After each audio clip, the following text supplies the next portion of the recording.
Okay, in this one, I intentionally stuck that beginning in there because we're getting close to being able to dissect something like that because it uses all of the parallel minor borrowed chords.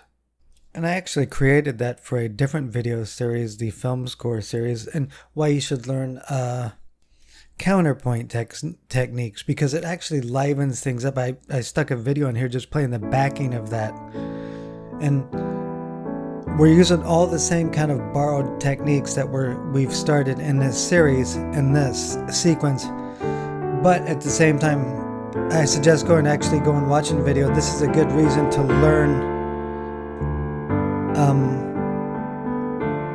counterpoint techniques. And also, the last move there is something we're going to deal with too. That's the diminished 2 that we're adding to this equation. And you notice in that sequence it was not a 5-to-1 cadence at the most dramatic cadence part.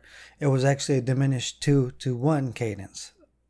Now, all of this, of course, is going to stylistically depend on where you want to physically be in music, whether you're doing rock, pop, whatever. So that's up to you at that point.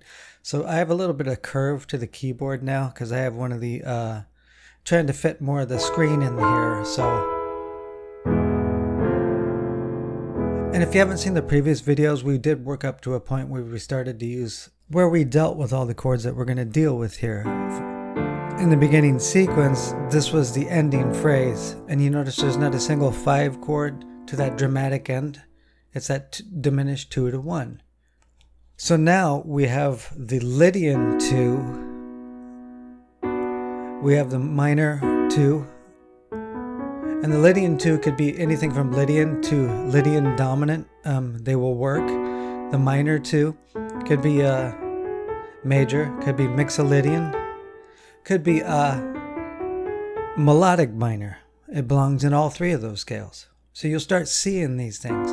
The diminished 2, it's contained in Aeolian, harmonic minor. Also Mixolydian flat 6, for instance, or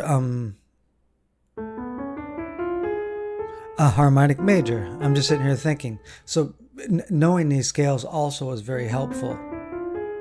Also in harmonic minor. So you're going to see a lot of these borrowed chords cross over to different scale types. So one of the most common things, like the Lydian 1-2 with a pedal point, you could do the diminished 2 instead. And it actually sounds very Tchaikovsky-like. It's a move he really loved. And it was a very distinguishable part of his sound if you're into classical. So that's one first thing you could do is just alternate between 1 and 2, diminished 2. That's the first move you could do with a pedal point. Stuff like that will allow for like the fall down sequence like this, but harmonized between diminished 2 and 1. You could use the pedal point and alternate between the diminished 2 by melodically like this.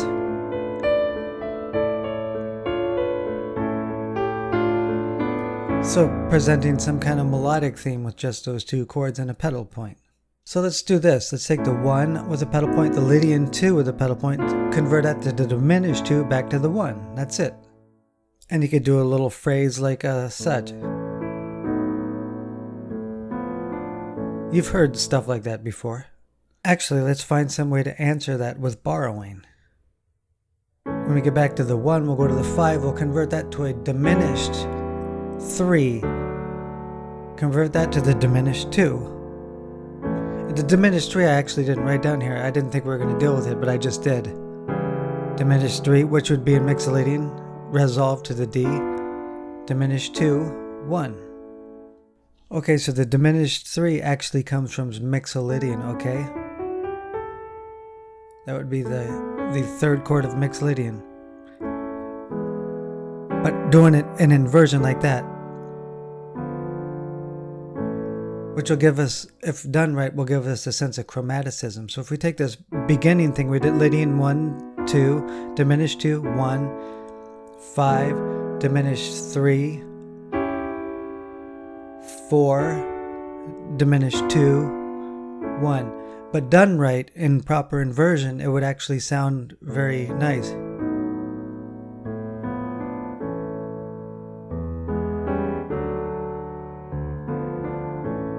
So I actually should have covered that move in the previous episodes, but we did now, so that's good.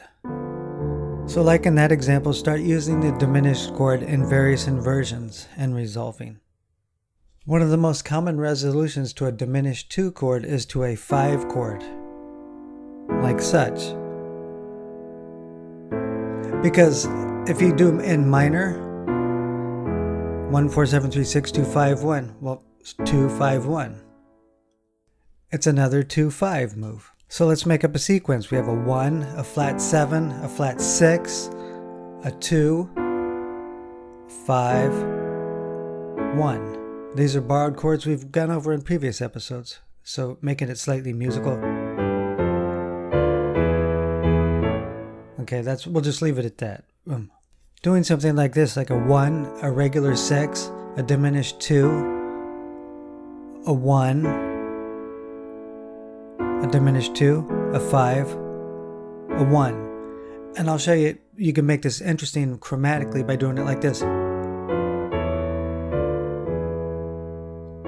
So using inversions, you get those kind of chromatic walk downs. So let's just keep going. We've got a 1, a 4, a flat 7, a flat 3, a flat 6, a diminished 2, a 5, 1. Or we could stop at the 5 for a half cadence.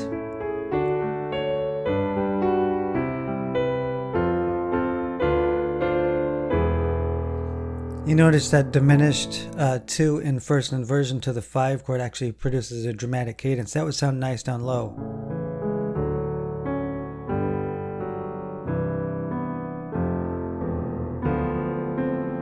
That diminished 2 in first inversion has a really nice dramatic feel to the 5 chord. Especially when using major as your vocal center. So let's use something like Mixolydian switch. Actually, I'll show you what chords I was using. Just to show you, you have to experiment with this. You got to Mixolydian 1, minor 5, 4, diminished 2, 1. So the beauty of modal interchanging and borrowing like this, you kind of get this Mixolydian feel here. But I could easily switch it up into a Mixolydian flat 6 kind of feel, okay?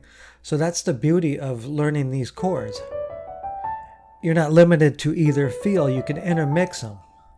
So let me play through the chords again, what I just did. We did a 1, a minor 5, a 4, a diminished 2, a 1, diminished 2, 1. So that's the beauty is you get these, when you start mixing things like this, you can create these dramatic sequences like the opening sequence. And if there's enough call through it, I'll go through that because sometimes it does require timing and whatnot in order to reach those dramatic points, and learning how to use the shifts dramatically, that does take a lot of practice. That's a completely different topic. However, you could use this for any type of style you're into. I don't care what it is. You can turn it into that style. Rock, pop, it might get you out of these ruts of always being stuck in like diatonic kind of writing, just simply staying in key. Because it might give you that dramatic shift you're looking for in music, and not being so stuck in diatonic, maybe like 1, 4, 5, 6 style music. Or occasionally using a mode sequence that's very common, but still highly diatonic. This is where I'm trying to give you more options. I'm sorry if I went through this fast, but if you didn't see the previous videos, that's the reason, because we're speeding things up so we could start adding more chords from unique modes like Phrygian dominant, and etc. So enjoy your day, and I hope this helps. And hit the like and subscribe if you really want to see content like this. I would truly appreciate that.